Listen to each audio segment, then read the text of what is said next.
This is I Return 92, and I've decided to come back and discuss different topics I feel are important to me. Here's the first one, something that I've been ranting about for a long time, but for some weird reason never put up a video for. Violence in the media. Now, if you turn on every few months, it was it was more prominent in the late 80s and 90s, but every few months or so, you'll turn on the news, local news does a lot, and it'll bitch about how the media, the music and movies and television are so violent nowadays that they're influencing kids to be violent. So these people, they bitch and bitch and bitch about how these people are creatively expressing violence, and then stay tuned for a special report about a school shooting.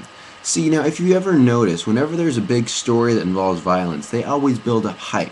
That's what they use, because it's shocking, and they need that. It's like that Slayer lyric, the beauty of death we all adore. People love to criticize musicians and television shows and other fictional accounts of violence, but when it comes down to the reality, there is more violence on the 5 o'clock news than in any music video. And even if there is more in a music video, you know what? The shit on the 5 o'clock news is actually real. People are tuning in every day at 4:30 and going, oh my god, how can these people just promote that? Then, oh, cool, someone got murdered, I have to watch this. This is interesting. They are breeding people to become addicted to violence in the media, and then bitching about how other people do it. Now, I, for one, don't have a problem with violence in the media, and if anything, violence on TV doesn't mean anything. I mean, I don't see why people shun it. Violence is a part of our world. Death is a part of everyday life. People get killed in the streets. Now, I'm not going to go on some long peace rampage because it's fucking pointless. All I'm going to say is this. People need to be more in tune with the fact that violence is an everyday aspect. Maybe not in their communities, but it happens. They can't just shield their children's eyes from it forever. And if they watch the news, I mean, it's pretty fucking clear. I mean, if you tell your son, don't listen to Cannibal Corpse, because you don't want them to hear about that, then you turn on the news and there's reports about serial killers and all that shit, you fucking failed.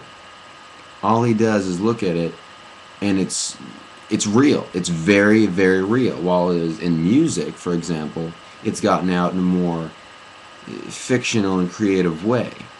It's an expression of something that, as we all know, is socially unacceptable. Serial killers fascinate me, but I'm not a serial killer. Serial killers are not social.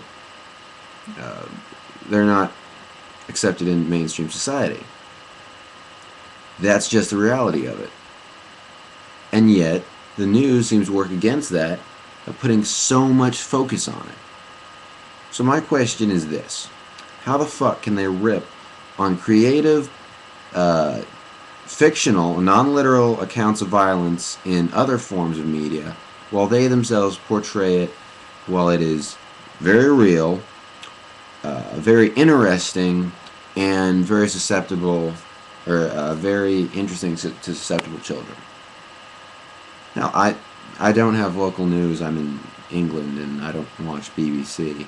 But when I lived in Texas, you bet if there was an interesting report about fucking death or something, I'd watch it because it's interesting. But then again, I was also listening to heavy metal and reading shit about serial killers. The fact is, you cannot distract your children from the violence and the death that happens in our world every day. Be a good parent or guardian, whatever, and fucking discuss it.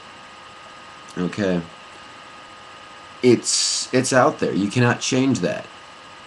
Blissful ignorance doesn't last that long, and whenever they find out the truth, it just collapses twice as hard. This is my first broadcast. I'll have more coming.